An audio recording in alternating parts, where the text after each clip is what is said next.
Hey, hey, hey, hey, hey, hey! Bienvenue chez Tata G et vous,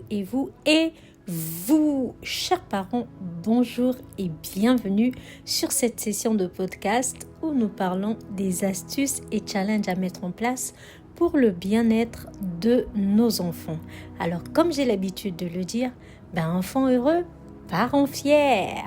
Aujourd'hui, j'aimerais aborder le sujet sur pourquoi mon enfant fait des cris et comment mieux réagir. Alors c'est parti. Étant moi-même maman, je sais que souvent la question elle est difficile à comprendre et on se demande est-ce un caprice? Eh bien non, tout cri n'est pas synonyme d'un caprice.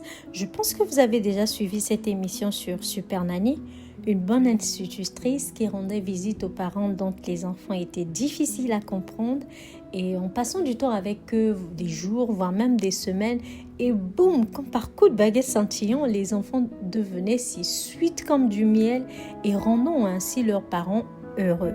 Alors si vous m'écoutez aujourd'hui, c'est parce que vous aussi vous voulez résoudre ce problème-là. Mais ce que cette série ne nous montre pas, c'est comment est-elle arrivée à ce résultat. Alors moi aujourd'hui, j'aimerais partager avec vous quelques astuces que je mets moi-même en pratique et que j'ai vues aussi chez les autres. Donc l'idée, ce n'est pas de changer le trait de caractère de nos enfants, mais plutôt de comprendre et de mieux réagir face à ce langage d'amour-là.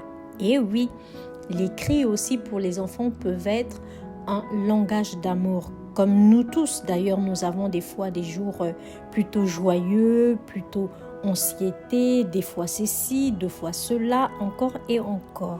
Alors c'est des choses légitimes et c'est la même chose avec nos enfants. Ils ont juste besoin d'aide pour mieux exprimer cela.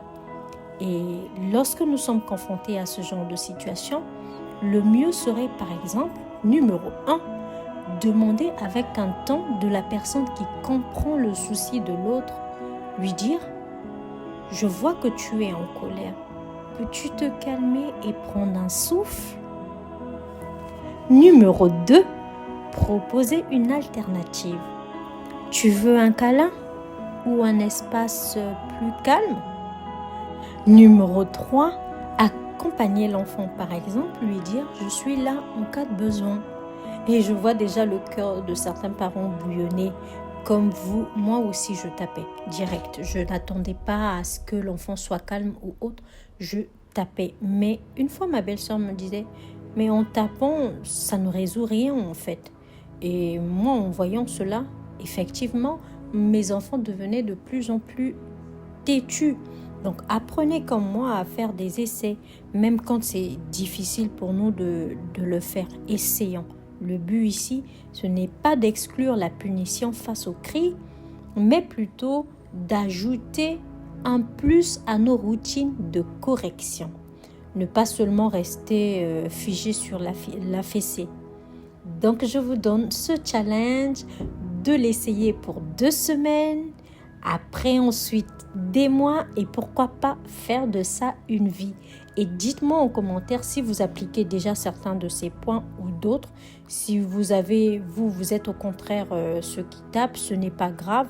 Vous pouvez vous améliorer maintenant. N'hésitez pas à vous abonner, à nous laisser un pouce bleu. Et si vous avez aimé, nous suggérer des thèmes ou astuces que nous pouvons ensemble essayer. Sachez-le que cela, c'est pour le bien-être de nos enfants. Alors je vous dis à très très bientôt pour une prochaine vidéo. Portez-vous bien. Ciao, ciao!